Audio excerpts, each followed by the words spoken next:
नमस्कार भक्तजनों, इस वीडियो में सुनेंगे कार्तिक मास महात्म कथा का 10वां अध्याय।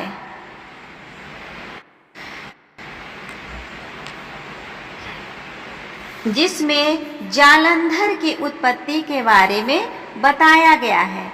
इसके पहले हमने तुलसी से जुड़े हुए कथा के बारे में सुना। अगर आप वो वीडियो नहीं सुने हैं तो उसका वीडियो आपको मेरे चैनल के प्लेलिस्ट में मिल जाएगा, वहाँ से सुन सकते हैं। तो आइए विघ्नहर्ता श्री गणेश का नाम लेकर इस कथा को सुनते हैं। कथा सुनने से पहले प्लीज़ आप इस वीडियो को लाइक और शेयर कर लें, साथ ही मेरे चैनल को भी सब्सक्राइब कर लें और बेल आइकन को दबाना ना भूलें। और तो इसके आगे की कथा को सुनते हैं। राजा पृथु बोले, हे ऋषि श्रेष्ठ नारद जी, आपको प्रणाम है। कृपया अब यह बताने की कृपा कीजिए कि जब भगवान शंकर ने अपने मस्तक के तेज को क्षीर सागर में डाला तो उस समय क्या हुआ? नारद जी बोले, हे राजन, जब भगवान शंकर ने अपना तेज क्षीर सागर में डाल दिया तो उस समय वह शीघ्र ही बालक होकर सागर के संगम पर बैठकर संसार को भय देने वाला रुदन करने लगा। उसके रुदन से संपूर्ण जगत व्याकुल हो उठा, लोकपाल भी व्याकुल हो गए, चराचर चलायमान हो गया।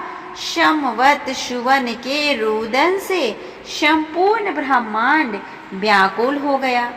यह देखकर सभी देवता और ऋषि मुनि व्याकुल होकर ब्रह्मा जी की शरण में गए और उन्हें प्रणाम कर उनकी स्तुति करने लगे। उन सभी ने ब्रह्मा जी से कहा, पितामह, यह तो बहुत ही विकट परिस्थिति उत्पन्न हो गई है।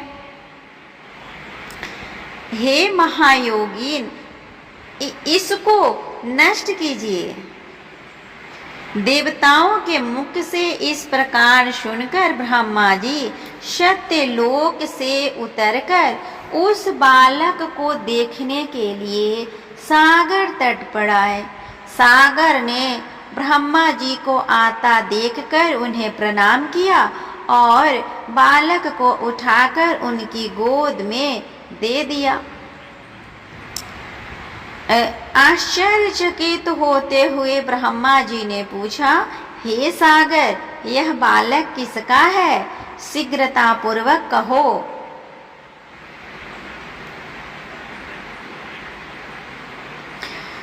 सागर विनम्रता पूर्वक बोला, प्रभु, यह तो मुझे ज्ञात नहीं है, परंतु मैं इतना अवश्य जानता हूँ कि यह गंगा सागर के संगम पर प्रकट हुआ है। इसीलिए हे जगत गुरु, आप इस बालक का जात धर्म आदि संस्कार करके इसका जातक फल बतलाइए। नारद जी राजा पृथु से बोले, सागर ब्रह्मा जी के गले में हाथ डालकर बार बार उनका आकर्षण कर रहा था। फिर तो उसने ब्रह्मा जी का गला इतनी जोर से पकड़ा कि उससे पीड़ित होकर ब्रह्मा जी की आंखों से अश्रु टपकने लगे। ब्रह्मा जी ने अपने दोनों हाथों का जोर लगाकर किसी प्रकार सागर से अपना गला छुड़वाया और सागर से कहा, हे सागर, सुनो, मैं तुम्हारे इस पुत्र का जातक फल कहता हूँ। मेरे नेत्रों से जो यह जल निकला है, ये इस कारण इसका नाम जालंधर होगा। उत्पन्न होते ही यह तरुणा अवस्था को प्राप्त हो गया है, इसीलिए यह सब शास्त्रों का पारगामी, महापराक्रमी, महावीर, बलशाली, महायोद्धा और रण में विजय प्राप्त करने वाला होगा। यह बालक सभी दैत्यों का अधिपति होगा। यह किसी से भी पराजित न होने वाला तथा भगवान विष्णु को भी जीतने वाला होगा। भगवान शंकर को छोड़कर यह सबसे अवध्य होगा। जहाँ से इसकी उत्पत्ति हुई है यह वहीं जाएगा। इसकी पत्नी बड़ी ही पतिव्रता, सौभाग्यशालिनी, सर्वांग सुंदरी, परम मनोहर, मधुर वाणी बोलने वाली तथा शीलवान होगी। इस सागर से इसका प्रकार कहकर ब्रह्मा जी ने शुक्राचार्य को बुलवाया और उसके हाथों से बालक का राज्याभिषेक कराकर स्वयं अंतर्ध्यान हो गया। बालक को देखकर सागर से प्रसन्नता की सीमा न रही। वह हर्षित मन से घर आ गया। फिर सागर में उस बालक का लालन पालन कर उसे पुष्ट किया। फिर कालनेमी नामक असुर को बुलाकर वृंदा नामक कन्या से विधि पूर्वक उनका विवाह करवाया।